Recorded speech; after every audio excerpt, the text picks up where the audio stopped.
Welcome to my office. I wanted to kind of talk to everybody about the new Apple TV. I get a ton of questions about why I do not recommend this to cord cutters.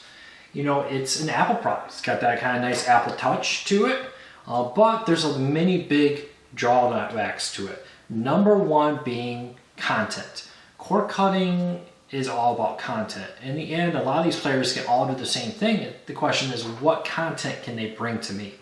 And the Apple TV falls short of that. No Amazon Prime Video or video in general. The number 2 largest streaming service in the United States is not available. Sling TV, PlayStation Vue, both aren't on there. Even smaller services like Vudu is not on here. So Apple just falls well short on the content side of it. The other side is the price. If you're a cord cutter, many people I talk to are very tight on money. And this is significantly more expensive than the options from the Fire TV or Roku.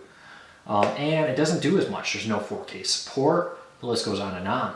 Now there is a nice hard drive in this, which would be a cool feature if they would allow you to download your videos and TV shows to it. I could take this, on vacation if I'm renting a camper or cabin, load up all my content on here, take it there, and I got movies and stuff to watch by the fireplace at the cabin. But that's not an option here. It's only for video games, and they make all their video games have to work with their new remote. I don't really think this is a good gaming remote, and in general, I just don't think this is a first-rate gaming system. If you're going to pay that kind of money, you could get a NVIDIA Shield and get a full, real controller on it for the same price and do so much more. So, I don't know. I'm not a big fan of the remote either. The touchpad looks like a solution looking for a problem. Especially annoys me when I'm doing the keyboard on the screen. When I'm trying to enter a password or other text-based search features, it's just very annoying. It's not very accurate. You often skip past, especially with the keyboard. You got it's just one line text. You always want it dead ends. You have to go all the way back. It doesn't loop around to the other side. So just not a fan of it. A few cool features are the built-in volume control, power control, and so forth to control your TV. But past that, I'm just not impressed. Really am not. This could have been better. This could have been a lot better. And it's just not worth the money. If you're looking to save money, definitely don't do it. So that's why, I hope that answers your questions. Content number 1, price number 2. I mean, there's no 4K support on here. Both Roku and Fire TV offer 4K support. The Apple TV does not at a significantly higher price. So it just doesn't line up. Before I get to the questions and answers, I want to let everybody know about AntennaRecommendations.com. They sponsor this podcast, and it's co-owned by CordCuttersNews.com.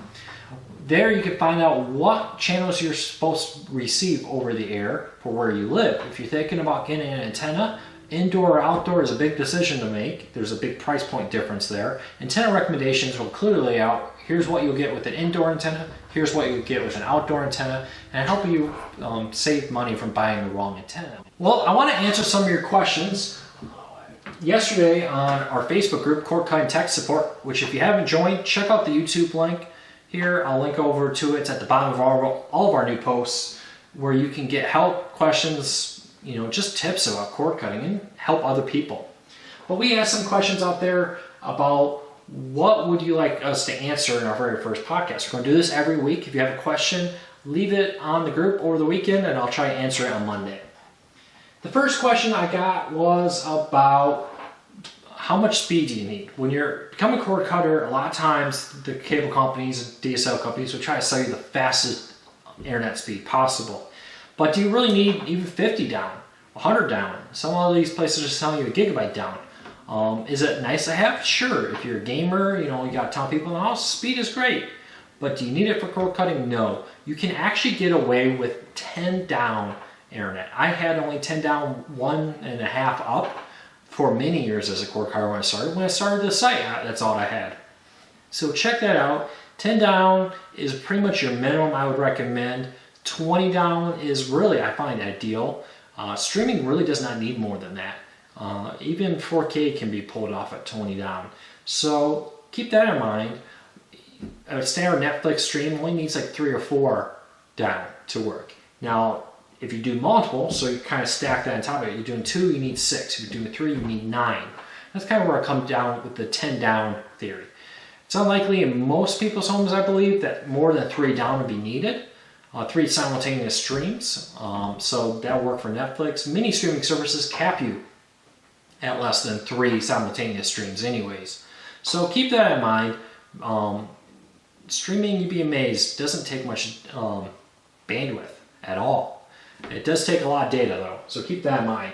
The next question I get here is, other than the big names like Sling TV, Prime, Netflix, and Hulu, what are some of the other services you would recommend?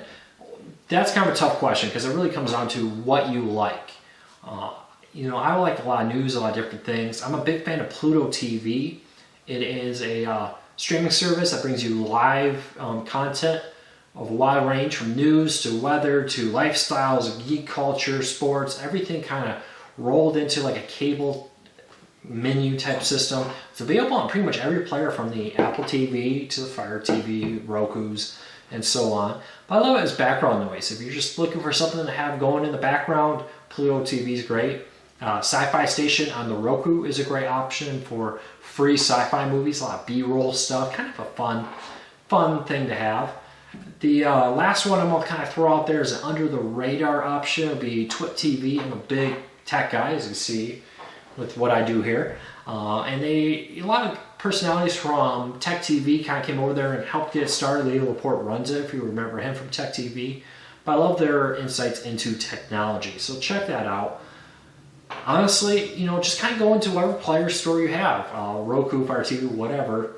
Just go in the store, kind of check out what's new every week or so. You'd be amazed what's new there. Also watch Court Cars News. We're going to start our 3 different times a week recommending different channels or apps for the Fire TV, Roku, and Apple TV and others for you to try out and help you find something new. So check that out. Well, that is our very first vlog. I hope you liked it. I hope you like getting a view into my office. We're still setting up here, unpacking. Cross-country moves end up always being more difficult than you think they'll be.